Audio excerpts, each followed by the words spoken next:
వీక్షకులందరికీ నమస్కారం. అందరికీ నూతన ఆంగ్ల సంవత్సర శుభాకాంక్షలు. జనవరి నెలలో సింహరాశి వారి యొక్క ఫలితాలను గనక మనం చూస్తే, దీర్ఘ సంచార గ్రహాలు గనక మనం చూస్తే, సింహరాశి వారికి గురుడు లాభస్థానం అందు అనుకూలమైనటువంటి గ్రహం.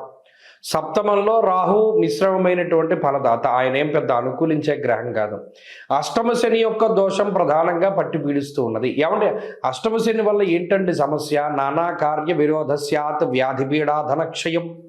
కర్మలు గతంలో చేసుకున్నటువంటి కర్మలన్నీ వ్యాధి రూపంలో బాధించేటువంటి రోజులు అష్టమ శని యొక్క స్థితి. నానా కార్య విరోధస్యాత్, ప్రతి కార్యము కూడా విఘ్నంగా, అంటే అసలు ముందుకు సాగకుండా ఇబ్బంది పెట్టేటువంటి రోజులు. కాబట్టి మరి అష్టమ శని అంటే కర్మకారకుడు, ఆరోగ్యపరంగా ఇబ్బంది పెట్టేటువంటి రోజులు. కాబట్టి ఎవరిని పట్టుకోవాలంటే పరమేశ్వరుడి యొక్క పాదాలు పట్టుకోవాలి. ఎవరైతే శనివారం ప్రదోష వ్రతాన్ని, శని ప్రదోష సమయంలో శివాలయంలో కూర్చుని దీపారాధన చేసి శివుని యొక్క అష్టోత్తర నామాలను కానీ సహస్రనామాలను కానీ పారాయణ చేస్తారో వారికి ఈ శనిగ్రహం వల్ల బాధ ఉండదు. ఇది ప్రధానంగా గుర్తుపెట్టుకోవాలి. కాబట్టి ఈ దీర్ఘ సంచార గ్రహాల్లో గురుడు మినహా మిగతా గ్రహాలన్నీ ప్రతికూలమే. సరే, ఇక ఈ పంచగ్రహ కూటమిలోకి గనక వస్తే, రవి కానీ కుజుడు కానీ పంచగ్రహ కూటమిలో బుధుడితోటి కలిపి చంద్రుడితోటి కలిపి పూర్తి స్థాయిలో యోగిస్తున్నారు. కాబట్టి సింహరాశి వారికి ఇది ఒక పాజిటివ్ విషయము. అష్టమ శని ఉన్నప్పటికీ గురుబలంతో పాటుగా పంచగ్రహ కూటమిలో డామినేటివ్గా గ్రహాలు యోగిస్తూ ఉన్నాయి. స్వస్థాన ప్రాప్తి ఆరోగ్యం అర్ధలాభం యశోముదం అన్నది శాస్త్రము. కాబట్టి సింహరాశి వారికి ఇది చాలా అనుకూలమైనటువంటి కాలం జనవరి నెల. కారణం ఏంటి అంటే ఈ గురుబలంతో పాటు పంచగ్రహ కూటమి ప్రధానంగా యోగిస్తూ ఉన్నప్పుడు పట్టిందల్లా బంగారంగా ఉంటుంది. సొంత ప్రాంతాలకు వెళ్ళగలుగుతారు, సొంత బంధువులతోటి మాట్లాడగలుగుతారు, భూలాభము లేదా గృహలాభము, సంతాన లాభము, వస్తు లాభము, వస్త్ర లాభము, ఆరోగ్య లాభము ప్రధానంగా. అలాగే ఈ అనారోగ్య సమస్యల బారి నుండి బయటపడడానికి ఈ పంచగ్రహ కూటమి చాలా గొప్పగా ఉపయోగపడుతుంది. ఉద్యోగ సంబంధమైనటువంటి ఎదుగుదలనిస్తుంది. దేశాంతర వాసాన్ని జయిస్తుంది. అంటే అటు వాళ్ళు ఇటు రావడము, ఇటు వాళ్ళు అటు వెళ్ళడము, మొత్తం మీద దేశాంతర వాసాన్ని కలగజేసేటువంటి గ్రహ సంపత్తి. అంతేకాక సింహరాశి వారికి ధైర్యం పెరుగుతుంది. ఎస్, మనం ఫలానాది ఇలా అనుకున్నాం, అది కాదు, మనం కష్టపడేటువంటి పరిస్థితులు ఉండవు, అన్నీ మనకి అనుకూలంగానే ఉన్నాయనేటువంటి ధోరణిలో రాశివారి యొక్క మెంటాలిటీ ఉంటుంది. అలాగే ధైర్యం ఉంటుంది. ఎలాగైనా సరే ముందుకు వెళ్ళి ఛేదించగలుగుతారు. ప్రేమాప్యాయతలను పొందగలుగుతారు. రుణబాధల్ని తీర్చగలుగుతారు. రుణబాధల నుండి బయటపడగలుగుతారు. శత్రు సంహారం చేయగలుగుతారు. శత్రువుల పైన పూర్తి స్థాయిలో విజయాన్ని సాధించగలుగుతారు. ఇలా అన్ని విధాలుగా కూడా సింహరాశి వారికి మరి కొత్త సంవత్సరం ప్రారంభ మాసం అన్ని విధాలుగా కూడా అనుకూలంగా ఉన్నది.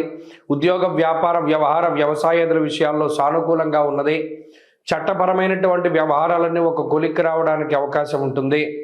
కాబట్టి వీరందరూ కూడా ఆనందదాయకమైనటువంటి సమయాన్ని అనుభవిస్తారు.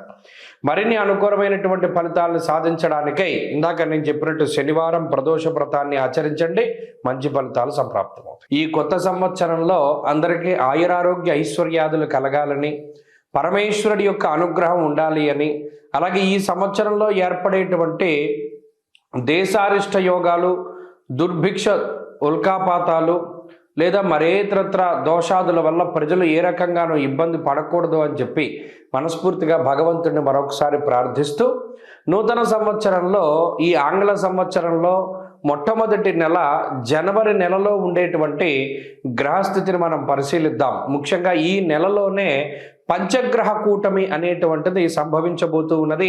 దానికి సంబంధించినటువంటి ప్రభావాలను సైతం మనం విశ్లేషణ చేసుకుందాం. దానికన్నా ముందు సంక్రాంతి ఎప్పుడు చేసుకోవాలి అనేటువంటి దాని మీద కొంతమందికి సందిగ్ధత ఉన్నది. నిజానికి భారతదేశ ఆమోదిత భారత ప్రభుత్వ ఆమోదిత దృగ్గణిత పంచాంగ రీత్యా 15వ తారీఖు నాడు సంక్రమణ పుణ్యకాలము అనేటువంటిది అందరూ గుర్తుపెట్టుకోవాలి. 15వ తారీఖు నాడే రవి ధనురాశిని వదిలిపెట్టి మకర రాశిలోకి ఆయన యొక్క సంచారాన్ని ప్రారంభిస్తూ ఉత్తరాయణ పుణ్యకాలాన్ని ప్రారంభం చేస్తూ ఆయన యొక్క దిశ అంటే ఆయన ప్రయాణము ఉత్తరం దిక్కుగా ప్రారంభం చేస్తూ, అది దేవతా కాలమానం ప్రకారం పగలు కాబట్టి ఆ రోజున సంక్రమణ పుణ్య రోజున చేసేటువంటి విశేషమైనటువంటి స్నానములు, దానములు, జపములు, తపములు, వీటన్నిటికీ విశేషమైనటువంటి ఫలాన్ని ఆయన వసగుతూ ఉన్నారు. అది జనవరి 15వ తారీఖు. కాబట్టి ప్రభుత్వం కూడా సెలవులు ఆ రకంగానే ఇచ్చింది, కాబట్టి ఏమాత్రం సందేహం లేదు. 14, 15, 16 పండగలు, ఈ విషయాన్ని దృష్టిలో పెట్టుకోవాలి. ఇక జనవరి నెల ద్వితీయార్థంలో అంటే 15వ తారీఖు దగ్గర నుండి ఏర్పడేటువంటి పంచగ్రహ కూటమి చాలా విశేషంగా దీని గురించి చెప్పుకోవాలి.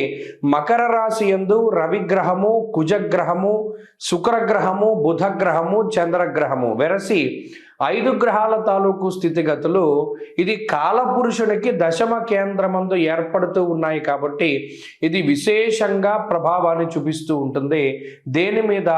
వృత్తి, ఉద్యోగ, వ్యాపార, వ్యవహార, వ్యవసాయాదులపైన దీని యొక్క ప్రభావం ఉండబోతూ ఉన్నది.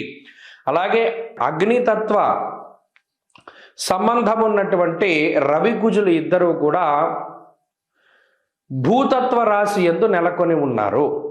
ఇక్కడ గమనించండి, ఇక్కడ మకరం భూతత్వ రాశి, ఆ రాశి యందు అగ్ని సంబంధమైన గ్రహాలు అంటే రవి కానీ కుజుడు కానీ ఉండడం వల్ల ఇది అకారణమైనటువంటి ఎండలను కూడా సూచిస్తుంది. ఈ విషయాన్ని కూడా దృష్టిలో పెట్టుకోవాలి.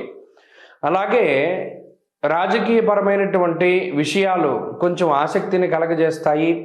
భూ సంబంధమైనటువంటి లావాదేవీలు అవి కూడా కొంత వెనకబడుతూ ఉండేటువంటి విషయాలను మనం దృష్టిలో పెట్టుకోవాలి. ఏదైనా ఉద్యోగాదుల మీద ప్రభావంగా ఈ విషయం ఈ రవికుజులు అలాగే బుధ, శుక్రులు, చంద్రులు కలిసి ఉన్నటువంటి స్థితి ప్రధానంగా అది ప్రభావాన్ని చూపెడుతూ ఉంటుంది. కాబట్టి ఈ కూటమి, పంచగ్రహ కూటమి 12 రాశుల పైన ఏ విధమైన ప్రభావాన్ని చూపెడుతుంది అనేటువంటిది మనం క్లుప్తంగా తెలుసుకునేటువంటి ప్రయత్నం చేద్దాం.